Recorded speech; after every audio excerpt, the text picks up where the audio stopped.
Bali Governor's ban on the production and distribution of bottled water under 1 liter is drawing national attention and criticism. And the head of Indonesian National Narcotics Agency, BNN, says Russia and Ukraine collaborated to build a narcotics network in Bali.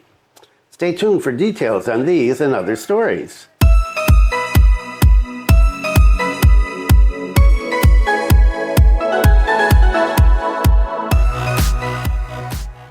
Selamat pagi. Welcome to the latest news from Bali in Indonesia. This is July 16th, 2025, and my name is Bruce.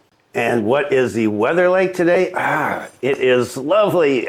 I don't want it to rain later, but it is lovely. It's 27.9 degrees Celsius at 9:30 in the morning, and the humidity is only 61%. Wind speed, though, is a gusty 9.4 kilometers per hour. And, well, there's some ripples out there and some clouds in the sky, but it is so nice today, and it was so nice yesterday. Let's hope that it's going to stay this way for the next few months. And lots of stuff today, as usual, and just a quick mention before we get into the main stories. The LRT, right? We haven't talked about the LRT in a long time. There was just a story came out this morning that said that the head of the company that was in charge of this LRT, right, the underground, the Bali urban subway, as I guess they're calling it now, he's resigned. And according to the deputy governor, the project is still a priority, even though nobody's in charge of it anymore. He said somebody will take over, because we're going to get it built. And in his discussion about that, after a discussion about that, he said, and we're working on this, Bali Sea Toll.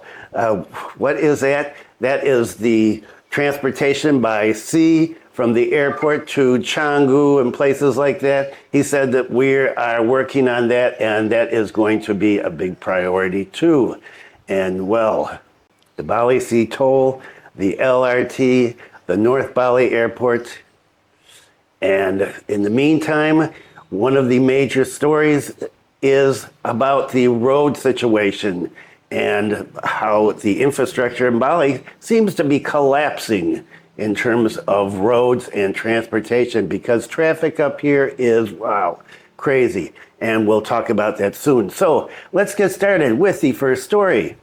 The Ministry of Industry supports the Home Affairs Ministry move to ask the Bali governor to re-examine the impact of the ban on bottled drinks, AMDK, in containers of less than 1 liter.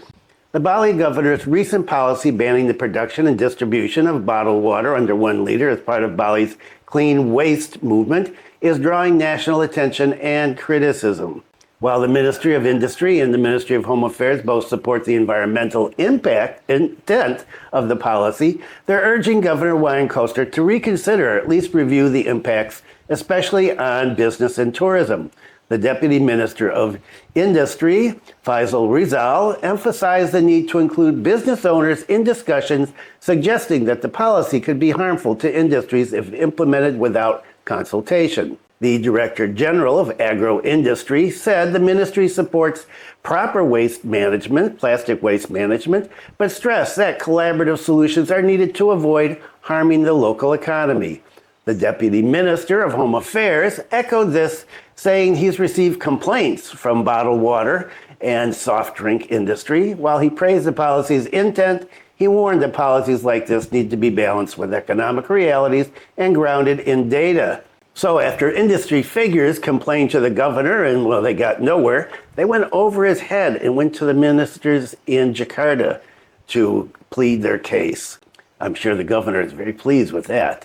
Critics from Bali's business community are also speaking out. Apindo Bali's chairman called the move a serious intervention in the food and beverage sector, arguing it threatens both big and small bottled water producers and even small retailers. Meanwhile, the National Consumer Protection Agency said the policy violates consumer rights by limiting choices, particularly affecting tourists who often rely on small bottles for convenience. So, while there's support for Bali's environmental goals, there's growing concern that banning small bottled water outright may do more harm than good to businesses, to consumers, and to Bali's all-important tourism industry. And this story is going to continue to go on. Where is it going to end up? I don't know. We'll follow up on that as things progress. And what about drugs in Bali? The head of Indonesia's National Narcotics Agency, BNN, said Russia and Ukraine collaborated to build a narcotics network in Bali. The head of the National Narcotics Agency of the Republic of Indonesia, Commissioner General of Police, mentioned the unique phenomenon of narcotics crime in Bali where two countries currently in conflict, Russia and Ukraine, are actually conspiring in a drug trafficking network here. The former head of the Special Detachment 88 Anti-Terrorism Unit explained that the Indonesian National Narcotics Agency has arrested the network whose transactions were revealed to be carried out via Telegram. That's an app, for those of you not aware of that. He said, we've caught them. Many of them here use Russian. Their transactions are via Telegram and their payments are made using cryptocurrency. The level of difficulty is very high. He said the modus operandi carried out by the network was also very organized, where sellers and buyers never actually meet in person. The transactions carried out online and illegal goods are placed at certain coordinates and are picked up then. He said it only takes 2 minutes for the goods to be taken. He continued that the motive for making Bali a distribution area was allegedly due to market demand, with the types of narcotics most commonly sold in the network being crystal meth, marijuana, and cocaine. We need to investigate their motivations, he said. What is certain is that they're selling here because there's a need from an economic perspective. Furthermore, he said that the Russian-Ukrainian network was not affiliated with large drug cartel networks such as the Sinaloa cartel from Mexico, which previously was operating in Bali. It's different, he said. The networks are separate. The Sinaloa cartel operates through airspace. We've arrested them before, and now they're on the international radar. He added that the circulation of drugs across countries is also an impact of the rapid development of technology in the digital era. To that end, the Indonesian National Narcotics Agency is also strengthening cooperation with various countries, including Russia, to eradicate drug crime organizations that utilize technology to smuggle illicit goods into Indonesia. If evil people or ideas enter, they will seek a foothold in the local community to adopt and carry out their criminal activities. And with all the arrests at the airport and around the island, drugs have become a serious problem in Bali. And not just foreigners, locals as well. Okay, and let's get on to some traffic news because there's a lot of traffic news. Operation Patuh Agung 2025 to be held from July 14th, started a couple days ago, to the 27th. Bali Police deploy 1,067 personnel. The Bali Regional Police launched this operation the other day, and the Bali Police Chief emphasized that the operation is focused on taking action against traffic violations that have the potential to cause accidents and disrupt order on the roads. Is there order on the roads? The main targets include drivers who use cell phones while driving, those driving against traffic, underage drivers, and vehicles carrying excess loads or exceeding permitted dimensions, he said. The regional police chief emphasized that this operation prioritizes a humane approach while remaining firm in enforcing regulations. The goal is to raise public awareness of traffic safety and reduce the number of accidents in Bali. Senior Commissioner Termudi added that this operation also targeted tourists, both domestic and international, who frequently drove or drive without helmets, SNI helmets, or seatbelts, as well as rented vehicles without license plates. He said, we urge vehicle rental agencies to educate renters, especially foreign tourists, about Bali's traffic regulations. This is crucial to ensure they understand and comply with the rules, therefore improving safety while driving in Bali. Meanwhile, at the national level, the Traffic Corps of the Indonesian National Police have also started this operation simultaneously throughout Indonesia, so it's going on everywhere. The head of operations for the Indonesian National Police Traffic Corps stated that his operation aims to create security, safety, order, and smooth traffic flow, as well as support Traffic and Road Transportation Safety Day, which is commemorated every September 19th. Operation Patuh activities are carried out with a simultaneous preemptive, preventive, and repressive approach, explained the senior commissioner. In addition to law enforcement, this operation also includes education for driver community. such as face-to-face meetings, discussions, and coffee gatherings to hear about problems and provide safety advice. The Bali Police urge all residents and tourists to always obey traffic regulations in order to create a safe, orderly, and secure Bali for road users. And, well, underage drivers, go to any high school and just hang out there and watch the kids driving around there, and how many of them are 17 years old and how many of them have licenses. Well, I don't know, probably not a lot of them. But that's just a guess on my part partly from some experience with my 4 children. Okay, and last time I talked about the big hole in the road down in Tabanan and how traffic was being rerouted. Well, that has become a major issue all week since last time I talked to you.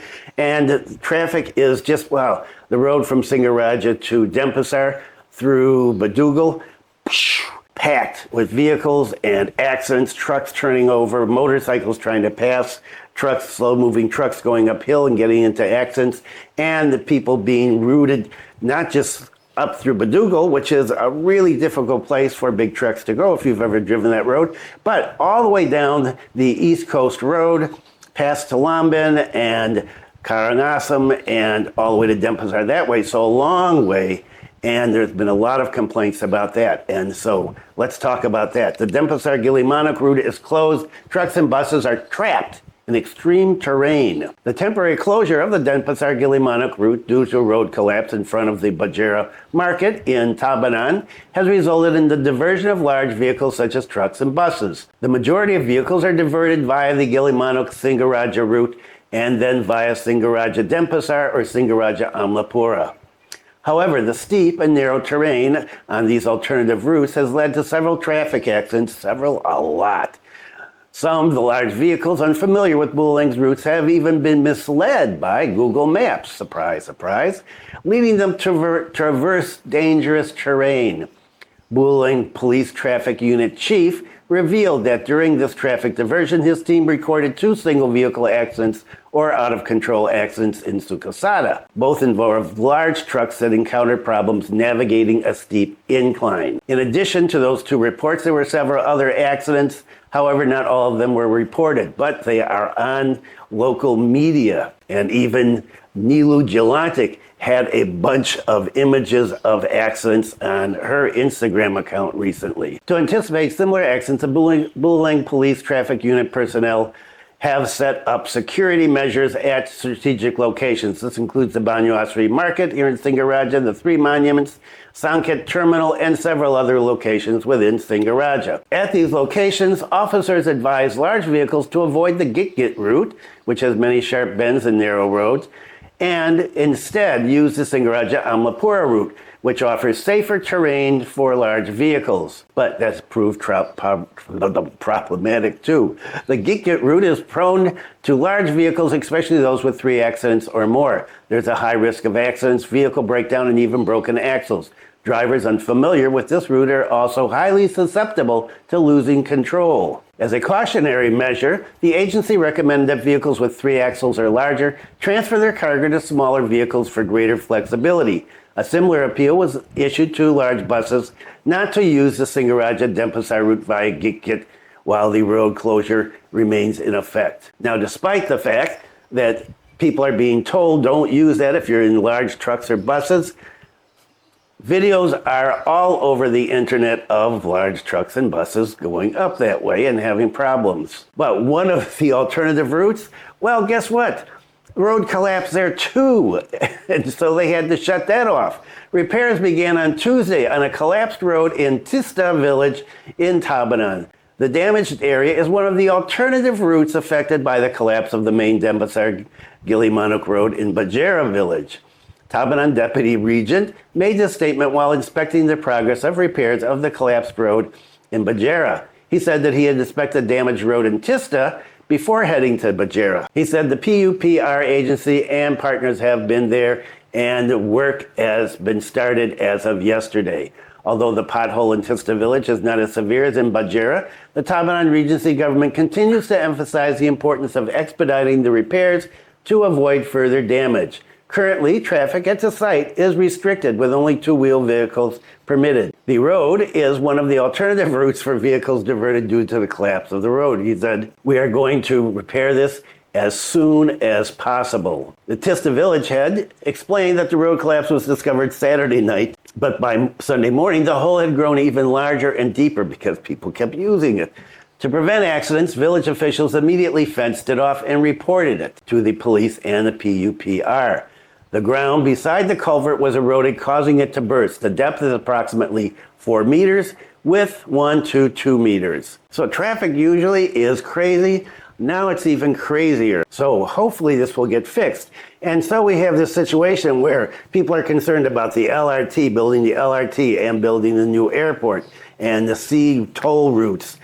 But the infrastructure, the road infrastructure, what gets fixed first? And everybody that is here and drives knows that the condition of the roads generally pretty poor. And I was just looking at all this traffic that we've got here because of the road closure in Tabanan and thinking, what if they put an airport up here?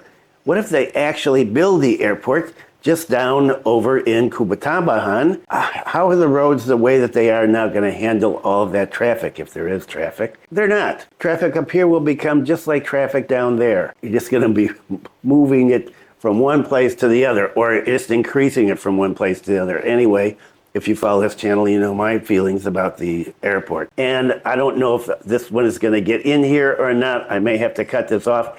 If not, you can see the link. There's a couple of more stories I wanted to talk about, but the links are down below. You can read them if you want to. Okay, that is it for today.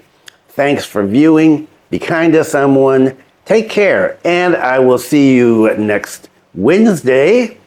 Have a great week.